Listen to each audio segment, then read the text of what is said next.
Hello, my friends, Evolutionary Energy Arts family. So, guys, over here, researchers have found new active fault lines on Mount Hood.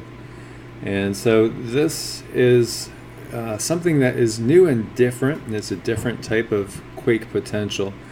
These faults could trigger a 7.2 earthquake, the researchers are saying. And as it says here, for the last few years, the Pacific Northwest has braced for the possibility of the big one, an earthquake that could happen on the Cascadia subduction zone, a massive fault line that stretches from North California to Canada. A new study, however, says there's another possible earthquake. Oregonians? How would you say that, guys? How would you say it? If it's Oregon, right? Then is it Oregonians?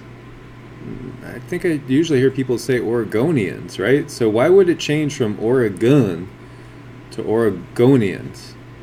I just want to get this right, as you know, I usually mispronounce just about all these things, so I don't want to offend anybody with it. And you know, like the Illinois and Illinois thing, and there's been a lot of other ones that I have totally, lambasted and brutalized over the years. So anyway, that's just something that I'd love a little correction on. Researchers from Portland State and the Oregon Department of Geology and Mineral Industries found an extensive network of active geological faults near Mount Hood that have the possibility of triggering an earthquake with a magnitude up to 7.2. For comparison's sake, the spokesman for Portland State, who announced the release, said it could be larger than the one that hit the San Francisco Bay Area in '89. And this would be a crustal earthquake as opposed to the Cascadian subduction zone earthquake Portland has been bracing for. Subduction zone quakes are deeper below the surface. They last longer, as long as 7 minutes, but they are lower in amplitude. The kind of quake we would get from Mount Hood would be shorter, 20 seconds to a minute, and would be strong enough to knock you off your feet. And of course, we're watching all these things because yesterday also we had basically some activity right off the coast of Vancouver, which was causing a little bit of concern there. And there was one aftershock that came up today in the fives. Otherwise, nothing too concerning. But again, the Pacific Northwest, we've been waiting and watching, and we do know that downstream from that, then you could end up having activity in California as well. So we have a landslide burying 3 homes in the port city of Barrancabermeja in Colombia. And Colombia has actually been hit by quite a few landslides and quite a bit of this recently, just in the last couple of months. And this time they've recovered 9 bodies. 5 of them were minors, 4 adults. Fortunately, 3 children did manage to get outside when the mudslide hit. And then we also have a pretty wild-looking dust storm. And this is in Alexander Bay, South Africa. There's a video for you guys to check it out. What an ominous-looking color, up in the sky there. Pretty wild. And this is a massive dust storm that engulfed the town of Alexander Bay in the North Cape of South Africa on the 21st, creating an amazing red sunset. We have seen some spectacular things in the sky, some wild things in the sky, and then, of course, tons of disgusting chemtrails in the sky as well. A strong 6.0 hits off the coast of Taiwan, and this one was shallow as well. Now, the USGS downgraded, of course, to 5.7 at a depth of 34.2 kilometers. EMSC is reporting 5.7 at a depth of 30 kilometers. And so no major damage has been reported. And you guys remember in the 60s, the Blob? Well, there is a Blob, and it's back. But it's not going to wreak havoc on the East Coast, and it's not from outer space. Well, perhaps it's being influenced by cosmic rays from outer space.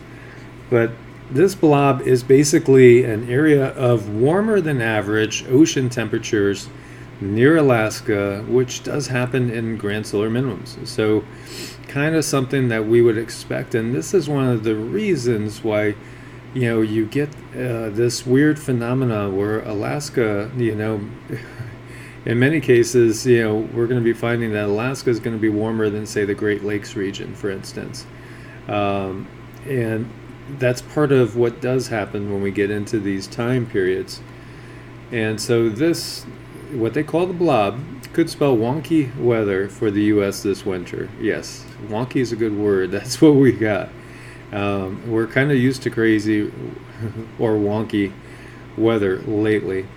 So this recent news report is suggesting that, as monstrous as its name sounds, the blob doesn't really have a major impact on the atmosphere and weather beyond a couple hundred miles inland of the west coast, according to scientists at NOAA.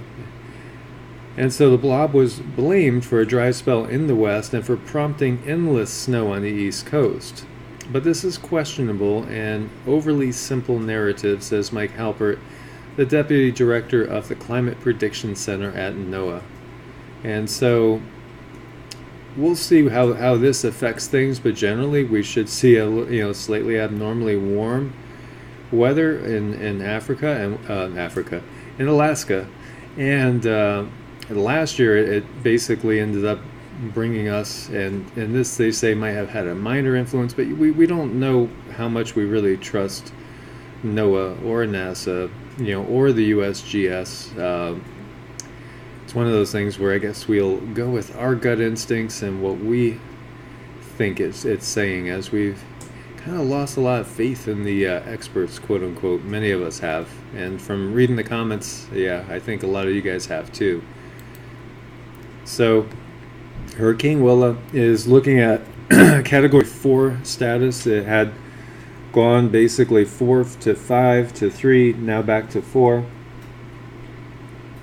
And, it's definitely going to create damage when it comes ashore.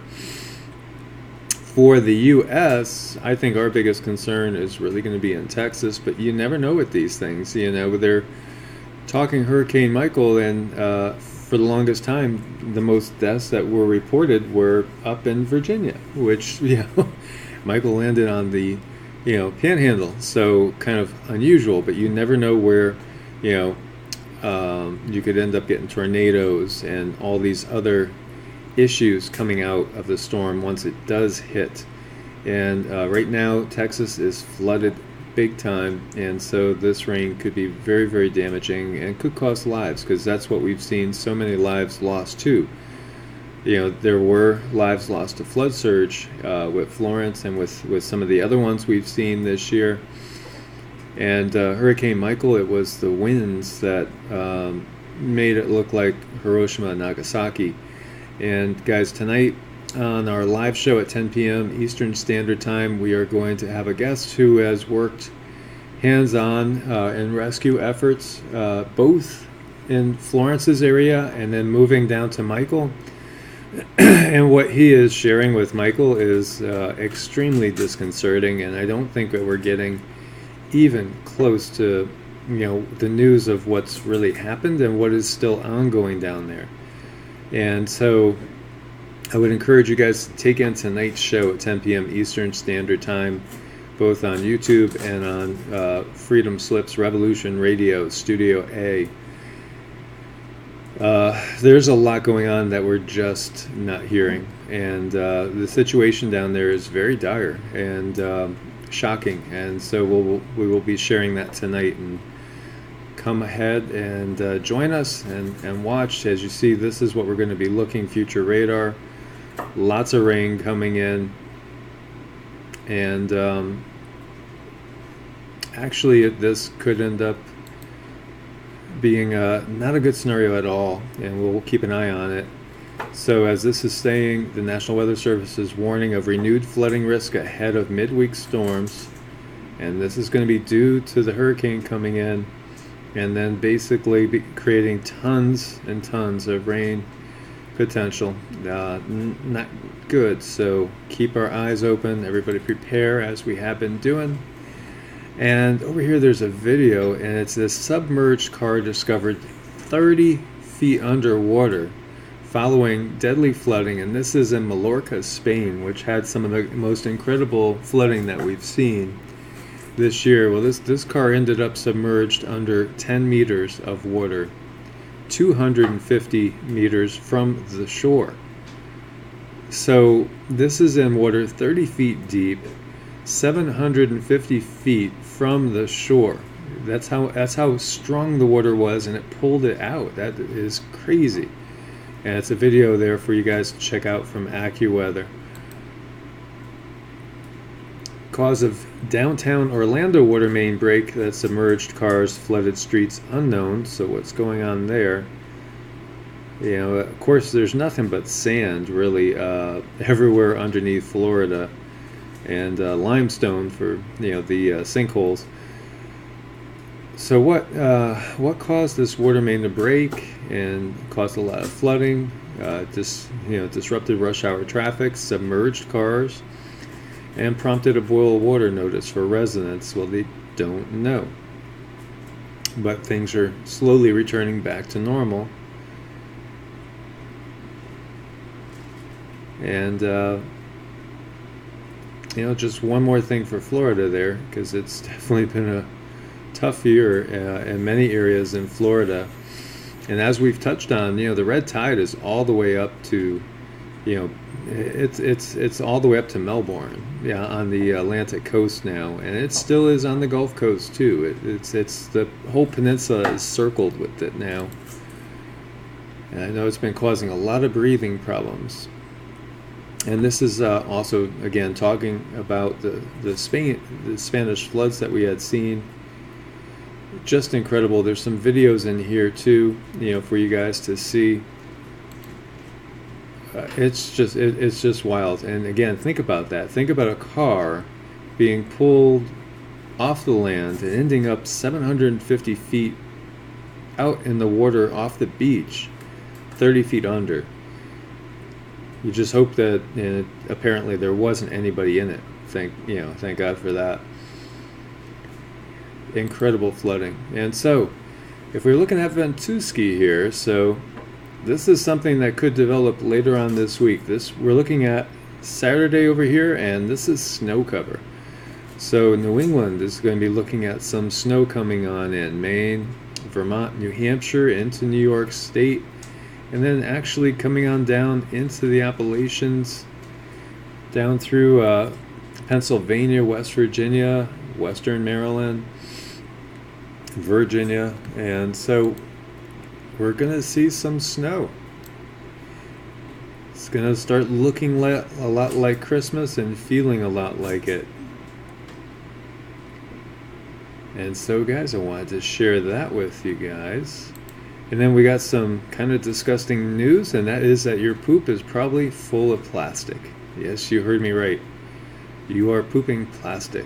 It's been found basically that pretty much by now everybody has plastic all throughout their system. It's pretty disgusting. It's definitely not good for you. And so they've done some studies, and they show that these plastics, they are leaching into our bodies, and they are in many cases toxic. And they're not helping us out in any way. And they found many different types of plastics. Every participant in this study's poop tested positive for plastics, from polyethylene, which is commonly found in plastic bags, polypropylene bottle caps, polyvinyl chloride, the PVC, and PVC pipes. In fact, of the 10 types of plastic that the researchers screened for, 9 were detected. On average, the researchers turned up 20 particles of microplastic per quarter pound of poop. Oh, boy. That's, well, hey, we've seen the studies, or perhaps you haven't seen them, of, women's breast milk being so full of all these toxins. And we wonder why, birth rates are going down and why there's cancers and stuff increasing. World's oldest intact shipwreck discovered in the Black Sea, and this is something that's 2,400 years old, and it's a 23-meter long vessel. It's laid undisturbed down there for 2,400 years, going back to 400 years before the time of Christ. And so this 75-foot vessel, thought to be ancient Greek, was discovered with its mast, rudders, and rowing benches all present, and all basically just over a mile below the surface. A lack of oxygen at that depth preserved it, the researchers said. Pretty cool thing to see. And hot baths could improve depression as much as physical exercise.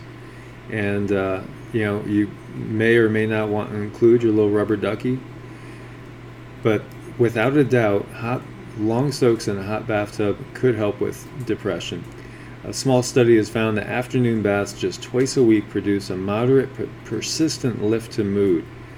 The size of the benefit was similar to that seen with physical exercise, which is a recommended therapy for mild or moderate depression. And it could also help to restore the normal circadian rhythm. And so, yes, I have done this forever, taking hot baths, and honestly, that's where I do some of my best meditating. Getting it as hot as I could possibly take it and treating it as like a sweat lodge, and it's just so deeply restorative and relaxing, and also it's great for detoxing, and we need to be detoxing 24/7, 365 in this world, because it is so toxic now in so many ways. What's in the airwaves, as well as what we're breathing through the chemtrails in the sky and the food as well. And there's a lot of things you could add to your baths, such as Epsom salts, magnesium sulfate, which helps tremendously with sore muscles and all. I love to throw tea tree in it as well. Tea tree is anti-parasitic, antiviral. It's good for so many things. Clears out your nose, your sinuses. It's very uplifting as well. So a hot tea tree bath with some Epsom salts is very restorative, and there's so many other things you could do as well. Lavender is wonderful as well, but it's definitely the component, a component that is really healthy and beneficial and can help to relieve some anxiety and depression. So go and enjoy yourself a hot bath today. All right, my friends, as always, please thumbs up to support the channel. Do go ahead and subscribe, click the bell for all the notifications, and share with as many people as possible so we can wake them up to what's happening in the world and what they could do to basically help themselves and help others as well, because we're going to have to be lending out a hand as much as possible. Join me again tonight, 10 p.m. Eastern Standard Time, live on Freedom Slips Revolutionary Radio and also on YouTube. And we're going to be covering many things, but we're going to be focusing on what exactly is going on and why are we not getting the complete story with Hurricane Michael. So, my friends, may you always be blessed with abundant peace, love, happiness, and all good things. God bless, and namaste.